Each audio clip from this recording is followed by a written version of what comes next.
Ryan Nézard, quand vous voyez ces violences du côté de la place d'Italie, en particulier le monument en hommage au maréchal Juin saccagé.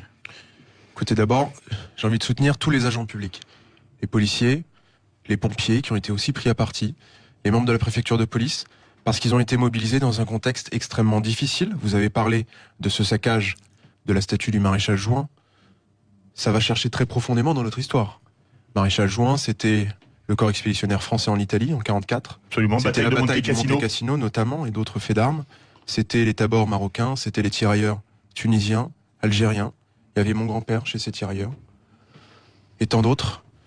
Donc c'est aussi leur mémoire qu'on a souillée hier. Comme on l'avait fait à l'Arc de Triomphe il y a un an pour la statue du soldat inconnu. Exactement. Et ça, dans notre pays, quand on s'attaque à cette mémoire, et de manière générale, quand on s'attaque à ce qui fait le lien, le ciment de notre peuple, alors on est en train de se défaire en tant que société. Mais je vais vous dire deux autres choses. Évidemment, condamner toutes les violences, comme vous venez de le dire, parce que les violences ne font pas avancer le débat, et parce que par ailleurs, elles sont subies par des habitants qui, eux, n'avaient rien demandé. Mais on va se dire les choses. On n'a pas non plus apporté des réponses, par exemple sur la question démocratique. On n'a pas apporté des réponses encore suffisamment sur cette coupure entre le peuple et les élites politiques. Et je ne parle pas là des casseurs.